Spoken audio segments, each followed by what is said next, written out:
Oh, masa.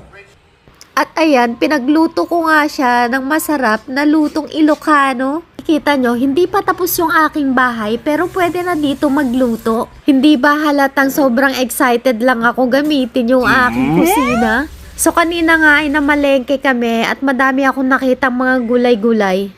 At pagkita ko pa lang dito sa mushroom at talagang hindi na ako nagdalawang isip na bilhin ito.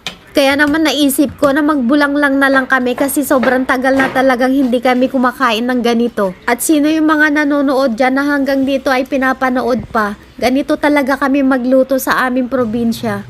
Nagpakulo lang ako ng tubig at saka ko naman nilagay na yung bawang at sibuyas. Saka ko naman sinunod na ang bagoong at ang mushroom at nilagyan ko na rin ng konting magic sarap. Pakuluin ko lang nito ng saglit at saka ko naman nilagay na yung okra.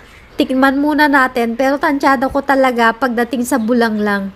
At pagdating naman dito sa dahon ng ampalaya at malunggay, saglit mo lang itong pakuluin, siguro nasa 1 minuto lang. Wow!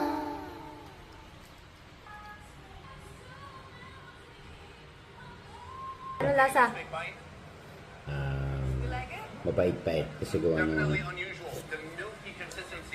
yung dahon ng palaya. Pero masarap.